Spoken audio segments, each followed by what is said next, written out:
Isang loan officer sa komunidad na bangko ang natuklasan ng isang bagay na hindi niya mapaliwanag sa papel.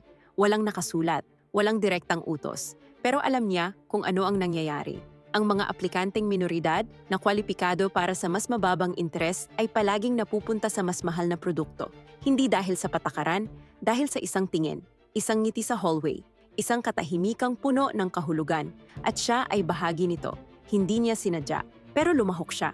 Ang pinakamatinding bahagi, ang sistemang ito ay dinisenyo para hindi mahuli. Walang ebidensya, walang bakas. Kaya sinimulan niyang mag-record ng lahat. Petsa, pangalan, produkto, kwalipikasyon, resulta.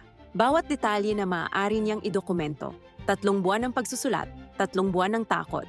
Pero hindi siya tumigil. Nang isumitin niya ang kanyang ulat sa regulasyon, nagsimula ang investigasyon. Hindi siya pinuri agad, nawalan pa siya ng ilang kasamahan. Pero ang mga pamilyang naapektuhan ay nakatanggap ng tulong. At ang bangko ay napilitang magbago. Tinanong siya kung bakit niya ginawa ito. Sinabi niya, dahil ang pagiging tahimik ay isa ring pagpili. At hindi ko kayang mamuhay sa pagpiling iyon.